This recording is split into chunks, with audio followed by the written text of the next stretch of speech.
नमस्कार शेतकरी मित्रांनो, व्हिडिओमधील सर्व गाई गोट्यावरच्या आहे।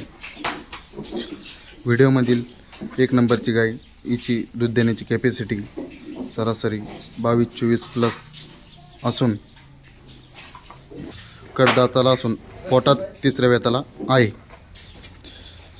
व्हिडिओमधील दुसरी गाय, ही पण तिसऱ्या वेताला असून हिची दूध देण्याची क्षमता सरासरी 25 प्लस पर्यंत आहे।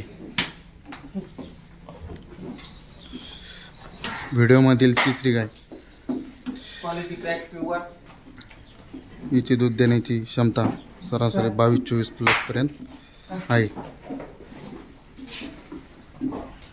व्हिडिओमधील चौथी गाय, हिची दूध देण्याची कॅपॅसिटी सरासरी 26-27 प्लस पर्यंत आहे। ज्यांना कोणाला घरगुती व गोट्यावर गाय खरेदी करायची असतील त्यांनी व्हिडिओमधील दिलेल्या नंबरवर संपर्क करू शकता। टॉप क्वालिटीच्या गाय खरेदी करण्यासाठी एक वेळा अवश्य भेट घ्या। व्हिडिओ आवडल्यानंतर जास्तीत जास्त लोकांना शेअर करा व आपल्या यूट्यूब चॅनलला सबस्क्राईब करा। शेतकरी मित्रांनो,